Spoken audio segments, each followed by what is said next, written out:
Hi guys எல்லாரும் எப்படி இருக்கீங்க? ரொம்ப வெயில் வெயில் வெயில் தாங்க முடியல. இந்த வெயிலே நம்மளால் தாங்க முடியல. ஏப்ரல் மேலாம் போச்சுன்னா என்ன ஆகும்னு தெரியாது. ஸோ இந்த வெயில் சீசனுக்காக நான் டெய்லி என் பையனை ஸ்கூலில் போய் விட்டுட்டு கூட்டிகிட்டு வரேன்.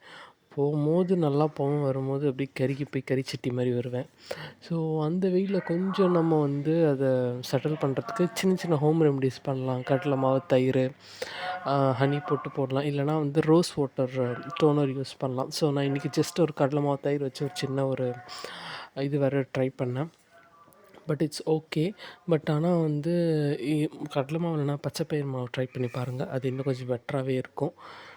பட் ஸ்கின்னுக்குனாலே எப்போவுமே கடலை மாவு மட்டும்தான் எல்லாருமே சஜெஸ்ட் பண்ணுவாங்க.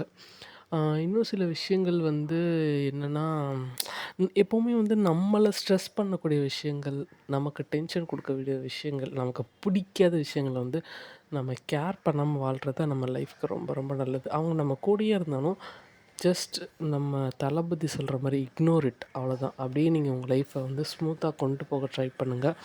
நீங்கள் எப்படி நல்லா வரலாம், எப்படி நல்ல லெவல் ரீச் பண்ணலாம் அப்படிங்கிறத பாருங்கள். பிடிக்கலன்னா எந்த ஒரு விஷயத்துக்குமே போகாதீங்க. உங்களை எது சந்தோஷப்படுத்துதோ அதை மட்டும் செய்யுங்க. நான் கொஞ்ச நாளைக்கு முன்னாடி என்னுடைய மேக்கப் திங்ஸ்லாம் ஆர்கனைஸ் பண்ணுறதுக்காக ஒரு ஸ்டாண்ட் பார்த்துருந்தேன் அமேசானில். எனக்கு அது பிடிக்கவே இல்லை. பட் ஆனால் நான் ஒரு சின்ன ஒரு ஐடியா ஒன்று யோசித்தேன்.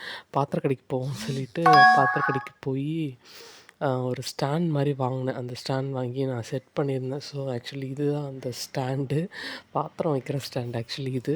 ஸோ இதை நான் இந்த மாதிரி யூஸ் பண்ணிக்கலாம்னு சொல்லிட்டு இந்த மாதிரி ரெடி பண்ணி நான் எனக்கு ஏற்ற மாதிரி ஆர்கனைஸ் பண்ணிக்கிட்டேன். எப்போவுமே நம்ம சின்ன சின்ன விஷயங்கள் கொஞ்சம் கரெக்ஷன் பண்ணோன்னா நம்ம வி லுக் வெரி பியூட்டிஃபுல் அப்படின்னு சொல்லுவாங்க. ஸோ அதெல்லாம் நம்ம கான்சன்ட்ரேட் பண்ணுறது ரொம்ப ஒரு பெஸ்ட்டான ஒரு விஷயம். எனக்கு இந்த மாதிரி வீட்டுக்குள்ளே க்ரீன் லீவ்ஸ் செடி வளர்க்குறது ரொம்ப பிடிக்கும். பட் சில பேர் வளர்க்கக்கூடாதுன்னு சொல்கிறாங்க. நீங்கள் என்ன மாதிரி இன்டோர் பிளான்ட்ஸ் வளர்க்குறீங்க, உங்களுக்கு என்ன பிடிக்குங்கிறத கமெண்ட் செக்ஷனில் மறக்காமல் கமெண்ட் பண்ணுங்கள். Stay happy, stay positive. இந்த வெயில் காலத்துக்கு நிறைய தண்ணி குடிங்க, ஹைட்ரேட்டடாக இருங்க. பாய்.